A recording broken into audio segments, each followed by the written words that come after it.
Welcome to 5 Minutes with Gray Hair Dave. He has gray hair, he has a gray beard, he wears glasses like the guy in the artwork. Oh, and the guy in the artwork is better looking. Now, here is Gray Hair Dave. Well, I don't care, folks. I still like this one. I do. I like her. I like her voice. I think it's funny. How are you today? I hope you're doing well. Today, I was going to continue talking about 1986 and how it was a pivotal time in my life, as well as in my first wife's life, and also, with mom and dad, brothers, because, and nieces and nephews, because I made these decisions.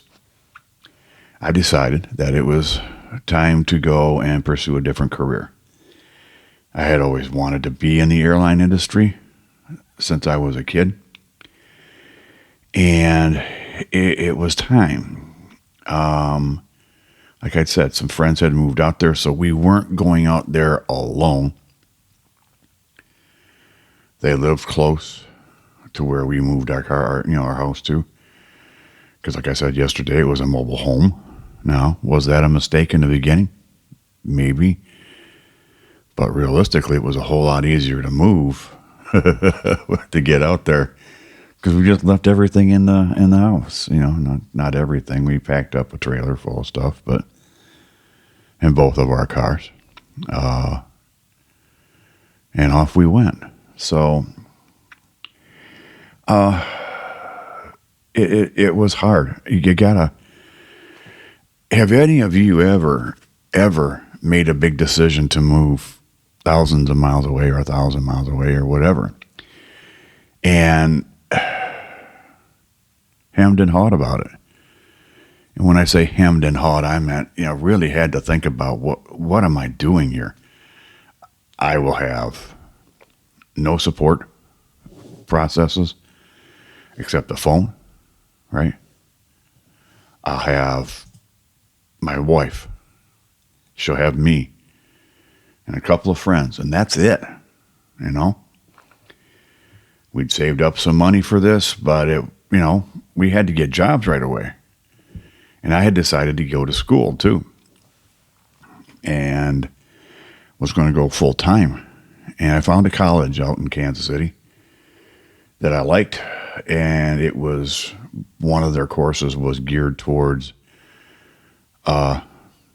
hospitality. Well, now we call it hospitality, and back then it was called, I don't remember what it was called. All I know is I got a degree. I got an associate's degree in hospitality. During that time that we were getting ready to move and everything else, there's a lot of planning that goes involved. And in 1986, there wasn't a computer that I could go to and say, give me all the information on Kansas City. Give me all the information on this or that. You had to rely on newspapers and libraries and friends. Because luckily we had a friend who had moved out there. Now, we did fly out and check it out first. We didn't just say, okay, I've never been to Kansas City, let's just move. Okay? We may have been a little crazy and a little impulsive, but I don't think we were completely stupid. We flew out there for a week on vacation. We went around, saw what was happening, saw some of the sights. We also looked at places to live, places that we would want to work. And I also applied to this college that I wanted to go to. When we flew back, we talked a lot on the flight. We talked a lot that week, number one and I. And as you remember, I number my wives because there's two of them, and everybody who wasn't married to me becomes a portion thereof, like 2.5, 2 3/4, whatever. There was a 1 1/4 or 1.5, but and a 1 3/4. But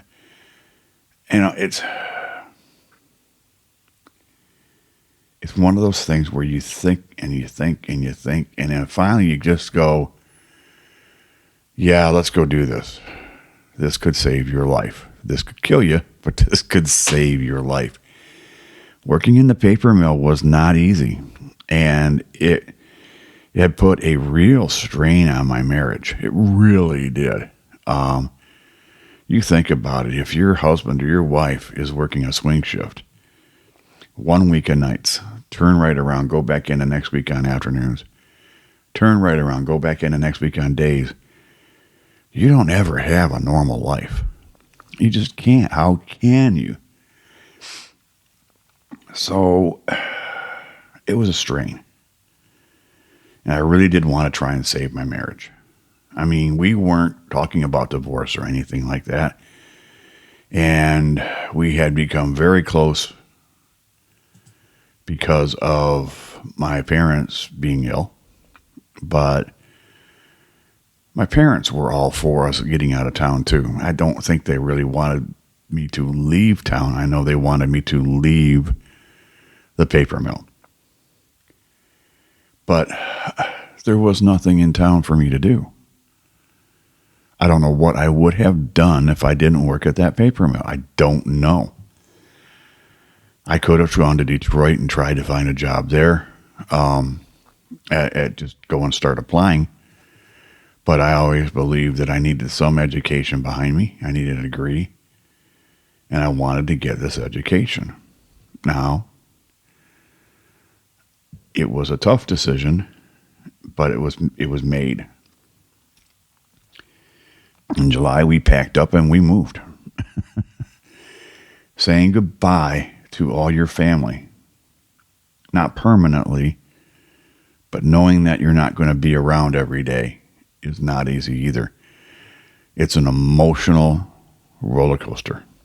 And her and I both went through it. I'll be honest with you. I am so happy that I had her with me to go through it.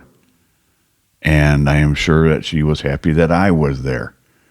We thought for sure that this was it for us. This is where we were going to make our mark. Yeah, we made our mark, all right. We got there and we did fine. And then we got divorced. A couple of years later, after we got there, we got divorced. But these things happen, okay? I'm not going to go over what all that was. It doesn't matter right now. That's not what this one's about.